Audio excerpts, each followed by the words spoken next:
এই তো সকালের চাকরি শুরু হয়ে গেল। সকালে উঠে বাসি কাজকর্ম সেরে ফ্রেশ হয়ে উনান জ্বালিয়ে নিলাম। এখন প্রথমে ভাত বসাবো। বাসন টাসন মেজে নিছি, ভাতের হাঁড়িতে জলও দিছি। হাঁড়িটা উনানে বসালাম। গামলাতে আমাকে 2 কৌটা চাল দিয়ে ভাতে সেদ্ধ দেব ওলকচু সেদ্ধ দেব। আর কি যে রান্না করব তা এখনো বাজারে আছে। বাজারে গেছি খুকির বাবা, বললাম যে দুপুরবেলা কি দিয়ে খাওয়া হবে একটু বাজার থেকে এনে দিয়ে যাও। সকালবেলা না হয় সেদ্ধ ভাত দিয়ে চলবে, বা এখন খেলেও চলবে। সকালটা একবারে তো এই উনানে দুপুরের রান্নাটাও করে রাখবো। চাল বালতিতে খাওয়ার জল নিয়ে এলাম, চালগুলো পরিষ্কার করে ধুয়ে নেব।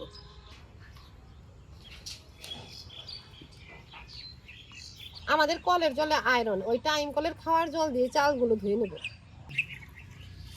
শাক সবজি আগে কলের জল থেকে ধুই, পরে একবারে এই জলে ধুয়ে নিই। সব কিছু যদি ওই খাওয়ার জল দিয়ে ধোয়া পাকলা করি তবে তো অনেক জল আনতে হয়। চালগুলো পরিষ্কার করে ধুয়ে নিলাম। ওদিকে হাঁড়ির জলও গরম হয়ে গেছে। এখন চাল দিয়ে কি রান্না করবো সেগুলো কেটে বেছে ধুয়ে পরিষ্কার করে নিয়ে গিয়া। ও মা, বাবাকে বাজার থেকে কি আনতে বলছো? কি কথা, আগে কি আনতে বলছো শুনতে চায়? তোমার পছন্দের জিনিস আনতে বলছি, আনুক আগে, তারপরে দেখবা। এখন বলবো না? থাক না, একটু তুমি হাতে হাতে কাজকর্মগুলো করো, গুছাতে থাকো, তারপরে দেখবা। চলো।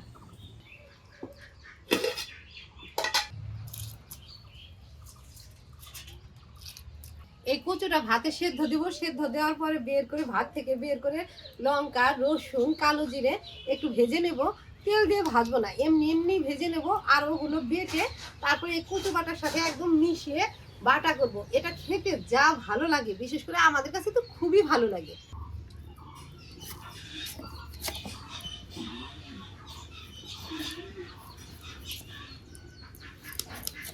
এটা তরকারিতে মাছে টাছে খেতেও ভালো লাগে।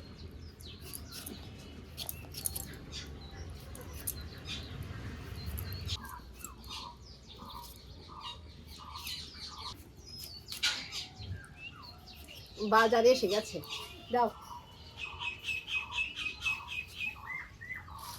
এখন তো রেডি টেডি হলো না, একটু পেঁয়াজ রসুন। ও ভালো একটা জিনিস আনছি রে, কাঁচা পাকা কুল। পেঁয়াজ রসুন গুলো বের করে ছিলে দে। কচুটা সেদ্ধ দিয়ে নেই ধুয়ে, তারপরে গামলাতে ঢালি।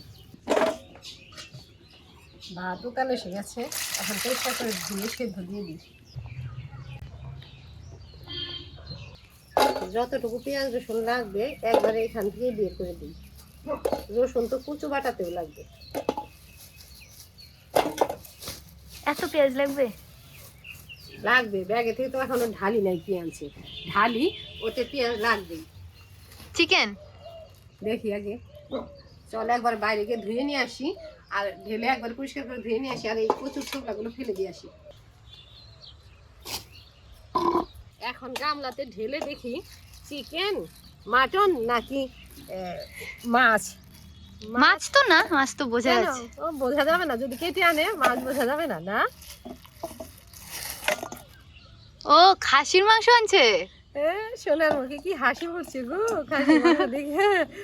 একদম ফ্রেশ খাসির মাংস, সকাল সকাল গেছে, সকালেই কাটে, সারাদিনই কাটে ওখানকার দোকানে। তারপরে সকালে মনে হয় একদম ফ্রেশ মাংস থাকে। ভাত রান্না হোক, ওদিকে মাংসগুলো আমি পরিষ্কার করে ধুই।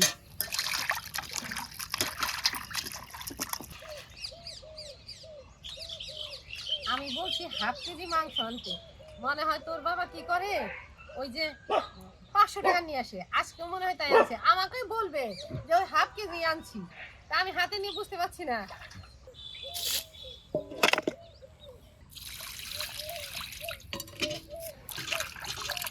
কয়েকবারে একদম খলবল জলে ধুয়ে নিলাম, ধোয়া হয়ে গেছে। যাই এখন দেখি ভাতের কি অবস্থা। ভাত প্রায় হয়ে এসেছে, একটু চারিদিকে উঠিয়ে ঢেকে দিয়ে এখন উনানে বসিয়ে রাখবে কিছু সময়, তাই ভাত রান্না হয়ে যাবে। এদিকে আমি মাংসটা মেখে নিই। হলুদ লঙ্কা ধনে গুঁড়ো,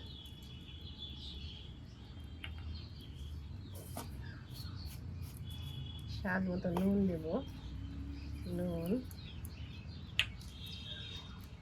আদা রসুন পেঁয়াজ গাছের পাকা পাকা লঙ্কা বাটা, সব মশলা তো মাংসের উপরে দিলাম, এখন হাতে সর্ষের তেল নিয়ে মাংসটা ভালোভাবে মাখবো। আমাদের কাছে এই হাতে সর্ষের তেল নিয়ে খাসির মাংস মাখার মধ্যে যেন একদম পুরোটা স্বাদ, অর্ধেকটা না। সর্ষের তেল ছড়িয়ে দিলাম, এখন ভালোভাবে হাত দিয়ে মেখে নেব। অনেকেই আছে ফোড়নের ওপরে মশলা টশলা কষিয়ে তারপরে মাংস বসিয়ে দেয়, আমিও মাঝে মধ্যে দিই। তবে এই যে বেশিরভাগই এমন মেখে চুখেই রান্না করি, মেখে চুখে রান্না করলে আমার কাছে বেশি ভালো লাগে। তবে মাংস মেখে থেকে আমি প্রায় দিনই দেখা যায় বেশি সময় রাখতে পারি না। এই যে মেখে নিলাম, ভাত রান্না হয়ে যাবে তখনই মাংস বসিয়ে দেবো। আর উনানে রান্না করি যে ভালো জাল দিই, মাংস গলতে আর একটু সময় লাগে না। আমার ঠাকুমা যখন রান্না করতো, বিশেষ করে খাসির মাংস রান্না করতো, তখন বলতো খাসির মাংসে পেঁয়াজ রসুন এগুলো আর বেটে দিতে হয় না। আসলে তখন আবার এগুলো, এই কথা বলারও হয়তো একটা কারণ ছিল, তখন তো হলুদ গুঁড়া, হলুদটাও বাড়তে হতো। এখন যেমন আমরা হলুদ গুঁড়া লঙ্কার গুঁড়াটা কেনাটাই দেই, বেশিরভাগ সময় তাই দেই, লঙ্কা মাঝে মধ্যে বেটে দেই, তারপরে হলুদ তো আর কখনো বেটে দিই না, গুঁড়াই দেই। তখন আমার ঠাকুমা বলতো পেঁয়াজ রসুন কাঁচা লঙ্কা চিড়ে এমনি দিলে খাসির মাংসের জালের সাথে ওগুলো সেদ্ধই হয়ে যায়। যাই হোক, আমিও পেঁয়াজ রসুনটা অল্পই বেটে দিছি, কিছু গোটা গোটাই দেবো। ঢেকে রাখি, ফোড়নের পেঁয়াজগুলো তো ভাজতে সময় লাগবে। ভাত রান্না হয়ে গেছে, হাঁড়িটা নামিয়ে যে কড়াইতে মাংস বসাবো ওই কড়াইতে রসুন লঙ্কা কালো জিরে একটু টেলে নেবো। আগে কড়াইটা উনানে বসালাম, কড়াই গরম হয়ে গেছে। বাটা করার জন্য লঙ্কা রসুন আগে টেলে নেব, তারপরে গরম কড়াইতে কালো জিরে দেবো। শুকনো লঙ্কা দিচ্ছি লাল লাল হওয়ার জন্য, আবার পুরো শুকনো লঙ্কাও দেই নাই। ফোড়নের পেঁয়াজগুলো কুচি করে নিই।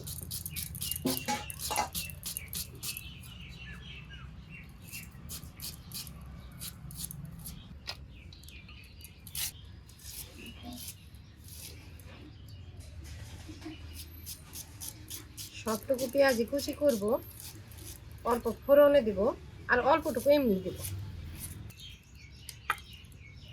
লঙ্কা রসুন প্রায় ভাজা হয়ে গেছে, এখন এর উপর দিয়ে কালো জিরে দেব। লঙ্কা রসুনের মধ্যে কালো জিরে দিচ্ছি, এখন এই নামিয়ে দেবো।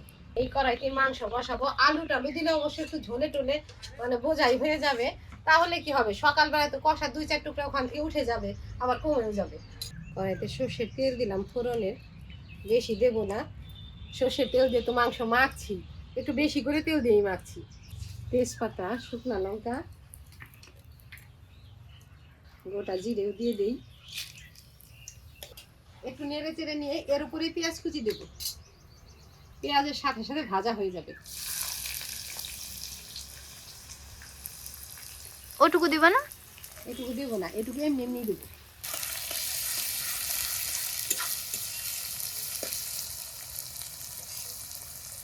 কিছু রসুনের কোয়াও নিলাম, ছোট ছোট দেশি রসুন হলে তো গোটাই দেই, তবে এগুলো তো দেশি রসুন না, বড় বড় কোয়া ছিলে নিয়েছি, এমনি এমনি দিব। ফোড়নের পেঁয়াজগুলো লাল লাল করে ভেজে নিলাম, তবে কড়া করে ভাজি নাই। এখনই মাখানো মাংস ঢেলে দেবো। মাখানো মাংসের যা একটা গন্ধ বেরোচ্ছে, মশলা কাঁচা মশলা মাখানো মাংস, মাংসটা ঢেলে দিলাম, নেড়ে চেড়ে মিশিয়ে দিই।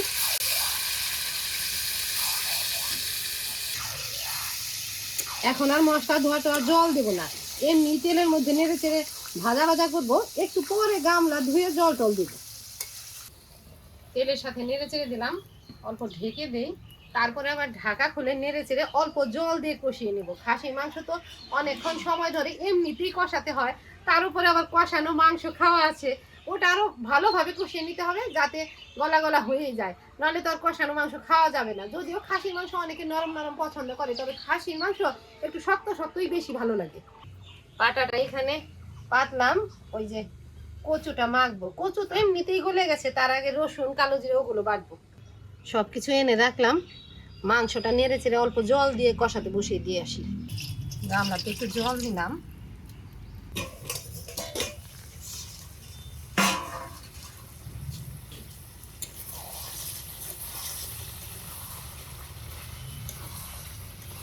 নেড়ে চেড়ে একটু জল দিয়ে দিব।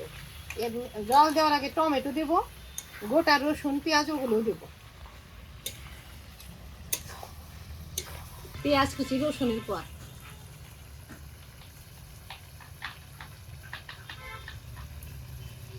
আরো যে পরিমাণ জাল হবে গলেই যাবে। এগুলো গোটা রসুন দিলে তাও ওই গোটা গোটা থাকে, পরে চুষে চুষে খাওয়া যায়। এটা আর তা থাকবে না, গলেই যাবে একদম। আধা পাকা 2টা টমেটো নিচ্ছি, টমেটো 2টা ছোট ছোট, তাই জন্য 2টা নিচ্ছি। যদি বড় থাকতো, একেবারে বড় থাকতো, তবে একটাই দিতাম।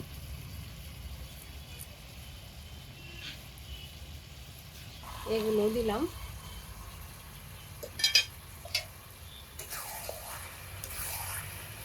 গামলার জলটুকু দিয়ে দিলাম। এখন ঢেকে দিয়ে যাই আমি কচুটা মাখা করি।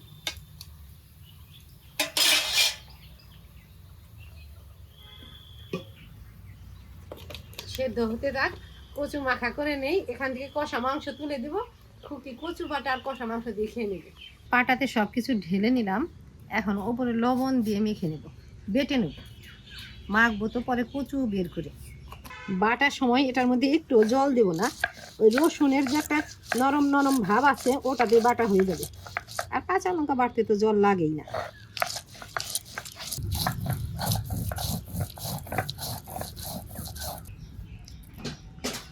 বাটা হয়ে গেছে। এটা এমনি এমনিও খাওয়া যায়, এটাকে আমরা বলি রসুন বাটা বা কালো জিরে বাটা। একটু ঢাকা খুলে নেড়ে দিয়ে নিই।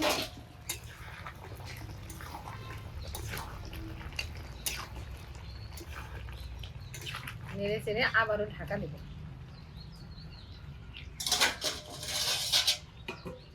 হাত থেকে এখন কচুটা বের করি।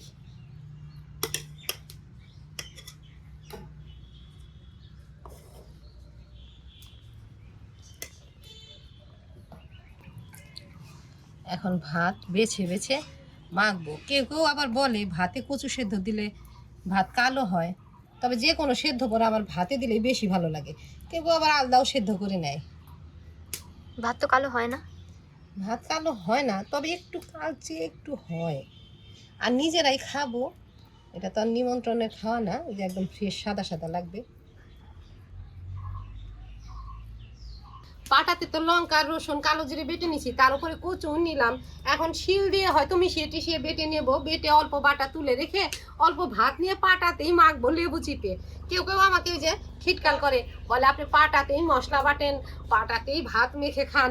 আসলে পাটাতে মেখে কিন্তু খাই না, ওটা থালাতে তুলে তারপরে হয়তো দলা দলা খাই। তবে আরেকটা কথা, আমার ঠাকুমা যে কোনো বাটা টাটা করলে শিল পাটাতে মাখলে ওখানেই দলা দলা মানে আমাদের হাতে হাতে দিত। তো সেটা তো খেতাম হাতে হাতে নিয়ে। পাটায় থেকে নিয়ে নিয়ে তো আর এঠো করে খাওয়া যায় না যে কোনো জিনিস থেকে। যাই হোক, ভাত তো বেছে নিলাম, এখন মেখে নেব। মেখে নেই বলতে বেটে মিশিয়ে দেবো। একেবারে মোমের মতো গলে গেছে। এটা হাত দিয়েও মাখা যেত, তারপরেও মানে এটার ঐতিহ্য হলো ওই যে শিল পাটাতেই বাটতে হবে। ওই যে বেটে নিলাম, এখন ওই মাখার সাথে মিশিয়ে দেব। যারা পছন্দ করে এর মধ্যে সর্ষের তেল ঢেলেও খেতে পারবে, আর যদি কেউ চায় লেবু চিপেও খেতে পারবে। তবে কচু ঘেঁচু তো লেবু চিপে দিলেই বেশি স্বাদ। একটু তেল দিয়ে মেখে রাখবো, যে লেবু দিয়ে খায় খাবে, আর যদি তেল দিয়ে খালি খেতে চায় তাও খেতে পারবে।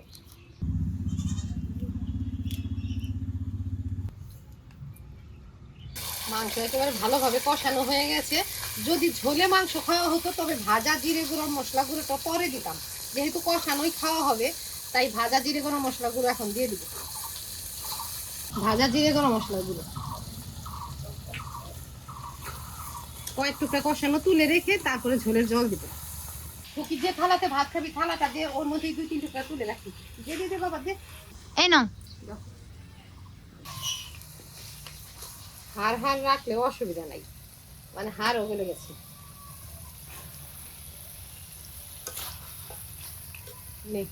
এর মধ্যে ভাত বেড়ে দিই। ঝোলের জল দিব। খাসির মাংসের ঝোল খেতেও ভালো লাগে, একটু জলটা বেশি দেবো। এর উপরে ভাজা আলু দেব।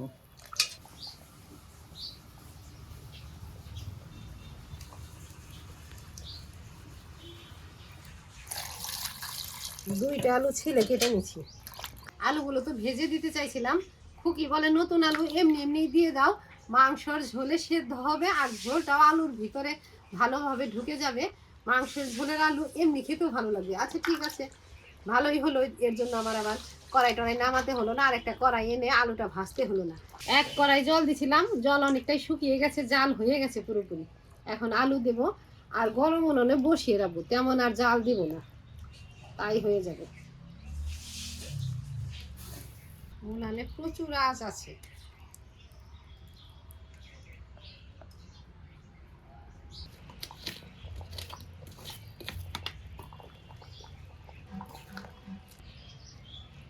রান্না প্রায় হয়ে গেছে, আলু গলে গেছে।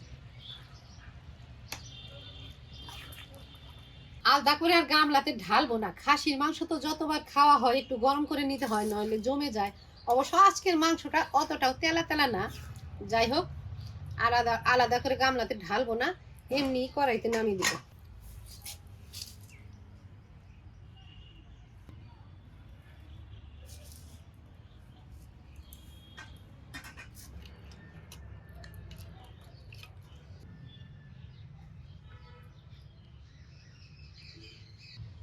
দুই টুকরা মেটে দিছিল, এই যে একটা দিলাম।